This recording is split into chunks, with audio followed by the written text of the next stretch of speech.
What's up guys, welcome back to the channel. I'm Luke Embers and this is going to be a pretty straightforward video for the most part. So I get a lot of questions about whether my name is actually Luke Embers when I tell people that I am a fire knife dancer.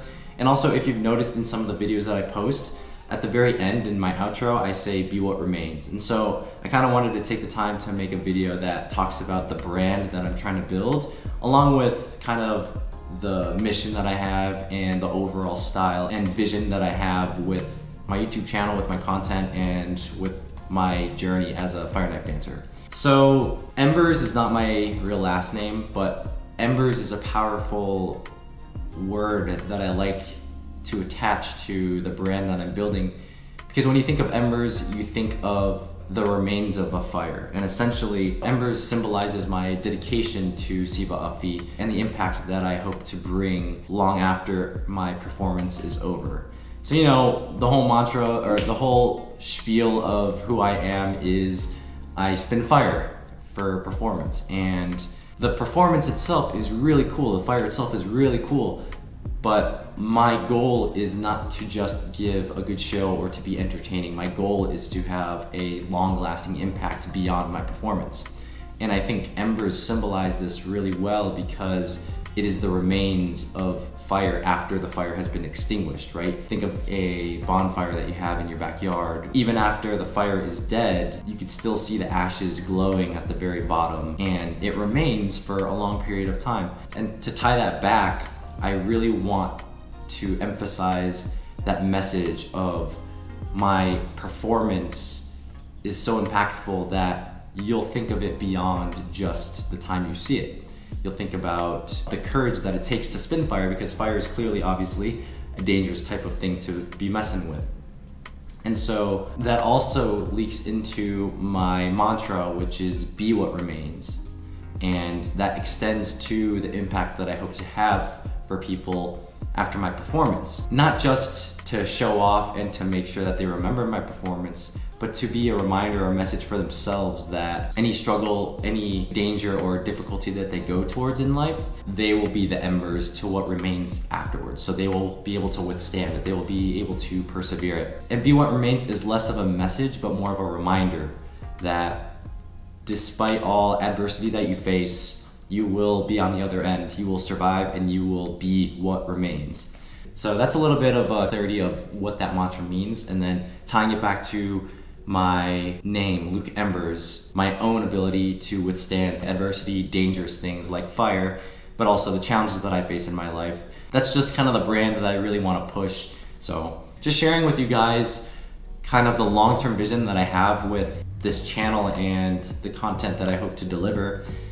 Truly, I just enjoy sharing my progress. I have decided for myself that I want to try and make a career out of fire knife. Now, it hasn't really been done before, and there's a lot that goes into being a professional fire knife dancer. So my goal with this content is to, 1, share the journey, 2, share my progress, 3, show off, 4, reach and build an audience that understands those processes that go into fire knife dancing and just building a brand or a company altogether. A little bit of context too, I grew up in the performing arts, and what I realized is a lot of the things you see at the very end, say like a movie, right? You don't see the production, you don't see the actors preparing, you don't see the setup and the construction of scenes and stuff.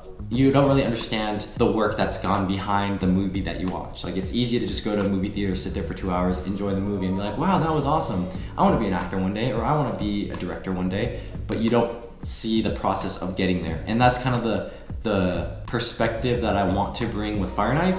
That, yeah, the stuff I do looks really cool, and it's a lot of fun, but there's a journey that was taken to get to the point where I was, or to the point where I will be, or even am. And I want to share that with you guys and just be brutally honest with that, because it's not going to be sunshine and rainbows all the time. I'm going to have problems and challenges myself. For example, like, I don't really get paid much. I don't have that many gigs, so I can't say that I can make a living off of fire knife dancing. Despite that, I want to continue and push through that adversity so that one day I can make a living out of it, and I can be what remains beyond the problems that I face, or the challenges, or obstacles that I face. So a little bit more context of that, and ultimately just sharing and getting really ambitious. My dream is to create my own production show which I can travel across the world. I think that'd be totally cool, and I think I could really create a visually appealing type of show that includes a lot of storytelling and meaning and education too, right? Because with my journey with sivaafi, my goal isn't to just rip it away from the culture that I learned it from. I want to acknowledge the culture that it comes from and also see the limits as to which it can go to. So I think it'd be totally cool to do like, it starts off in ancient times with the fire knife, because originally back in olden times, the fire knife wasn't actually on fire. It was just a battle dance that was used after wars in ancient Samoa. So it'd be cool to start off with that and then slowly transition to when fire was added, when it was brought to America, and then the spread of the culture that you see and the spread of the performance you see in luau's and Polynesian entertainment. And then at the very end, show where I'm gonna be taking it with my vision and my creativity and just the desire that I have for it and the love that I have for it. So that's just a little bit of a understanding of what my end goal with this is, and eventually I want to do more shows and add more aspects of storytelling into my performances so that it can slowly mold into the thing that I want it to be within the next 5 to 10 years. So yeah, that's pretty much it. Also, I don't know if you can notice, but my voice is a little strenuous because I'm a little bit sick. I'm just trying to take it easy, and that's ironic because I'm speaking a lot right now and I probably shouldn't be speaking. Anyways, I just wanted to share that with you guys. I hope you get a better understanding of where I'm coming from, what the brand entails, my name, and the mantra that I always say at the very end. So it's not just about, oh, be what remains, see you later at the end of my videos. It's about reminding you that you should be what remains despite the adversity that you have, despite the challenges and the problems and the setbacks you may face in your life. Keep pushing no matter what, and you will be what remains at the very end. So I hope that adds clarification for all of that stuff. I hope you enjoy, and I hope you like what I'm trying to do with the brand and with Fire Knife altogether. And I'm excited to continue this journey with you guys, and I appreciate whoever's out there watching these videos. You know, it may seem like a small number of views or subscribers or even likes, but to me it's just that much more fulfilling that there is at least one person out there who's watching, and there's at least one person who is taking some sort of value from my journey and from my content. So a little appreciation for you guys, and again, I hope you enjoyed the journey. But yeah, that's all I got for you guys. Like always, be what remains, and I will see you in the next video. Peace.